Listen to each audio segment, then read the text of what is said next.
Welcome back to Online Darts, everyone. We are here in Northampton. We've got the one and only Mr. Tony O'Shea, the silverback. Tony, how's things? Pretty good at the moment, yeah. I've had a rough 18 months, but getting there. Here with your mucker, Daryl Fitton, as well, going over old times and memories. Yeah, we were joking with Nathan early on about how many times we played each other. And obviously we don't remember it. It's literally in the 100 odds. So, yeah, it's not the first and probably won't be the last. You still get excited by the exhibitions coming here, meeting the fans and everything, putting on a show?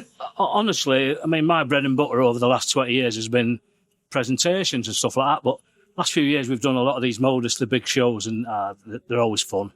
And it's amazing how many people you see over and over. So, yeah, I love these. They're good fun. Where is the Tony O'Shea game at the moment? Is it still there, or is it like I remember speaking to spoke to Darryl and a few of the other boys? They said it's still there, but we just don't know when it's going to come out.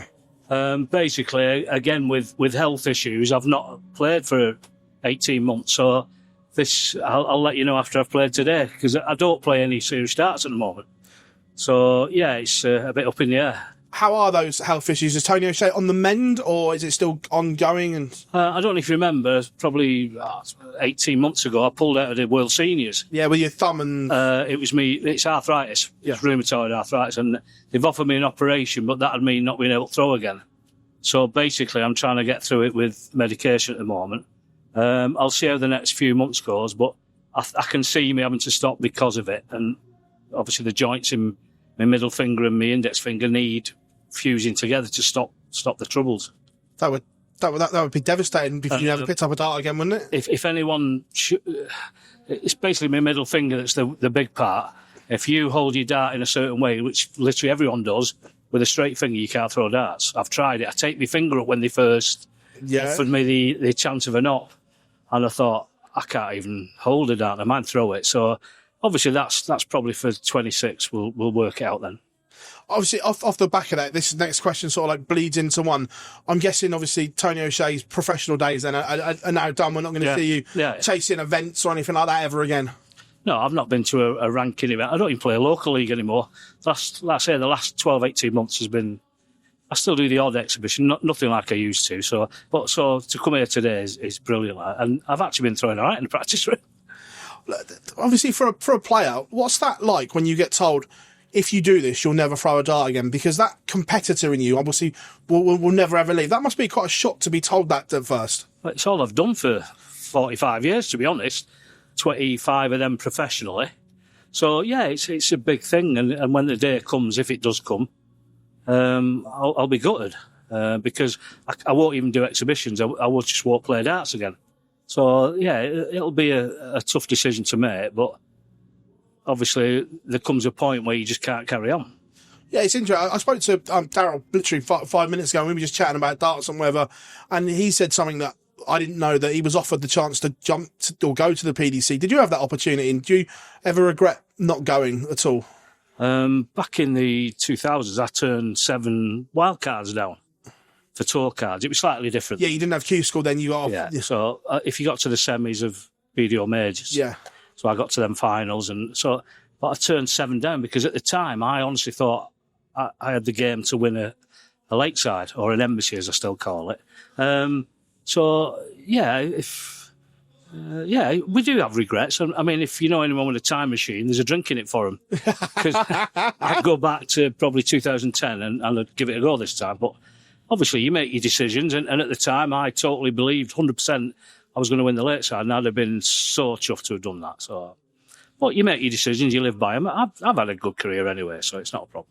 Oh, you've had a glittering career. It's interesting to see that even back then. Like, did you guys, obviously there was one eye on the PDC, but did you ever think the PDC back then, when you were turning it down, would get to where it is now?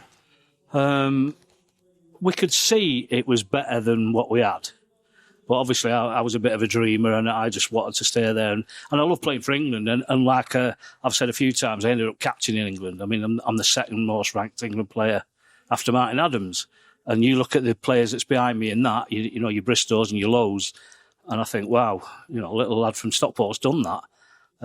So I had other ambitions. Playing for England was one of them. I know Martin Adams sort of, his life ruled by that. And I was not far behind him, to be honest.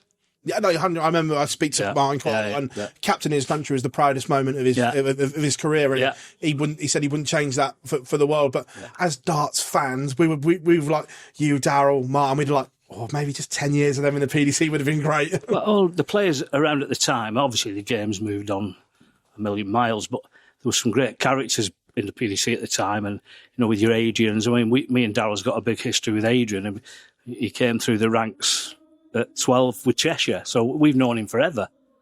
So there's a lot of characters that we saw a lot of back in the day. That would have been lovely to play with them guys in the PDC. Well, you said the lad from Stockport. There's another one in here, Nathan Aspinall, on absolute fire at the moment, doing Stockport proud. Oh yeah, definitely. I mean, and to be honest, I know he's had one or two issues with his elbow, but he does look like he's getting better and better. Even with them problems, he's probably as good. The last couple of months, he's been as good as ever, and it's brilliant to see. The Luke Littler effect, as it's been dubbed, obviously, from your neck of the woods, that everyone knew of Luke Littler from this generational talent at 13, 14. But even you've seen everything in the sport. Have you been blown away what this phenomenon has done? Well, a lot of us from the Northwest knew of Luke 6-7 years ago. And the last time I played for Cheshire, he was in the Cheshire men's A team. He was about 14, I think he was. And he'd sit down and you've heard all the stories, he'd play on his Game Boy or whatever, and get up, practice it, 180, 180, 170, and sit down again. And then the men's A match, he'd go up and hit 106 average and get man of the match. And that was about 6 years ago. And I'm looking around going, oh my God.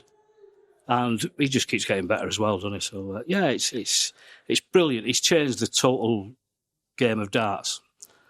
Probably forever, because I've never seen so many academies, and every academy seems to have a new Luke Littler. That's what they're saying anyway. So it's just changed the game of darts. It's interesting you touched on the county scene there, because I'm like you. I remember I played county back in the day and so on. Does that sadden you where the county game is? Because that was always a staple where you had pub, Super League, try and get to county, where from the outside looking in, the county scene looks absolutely washed at the moment. Well, there was a system back in the day. I mean, obviously those older fellas always say back in the day, but you played your local leagues, then if you're good enough, Super League, and then, oh wow, if you got Super League, it was county, and it was, no one ever dreamt they'd play for England or whichever country.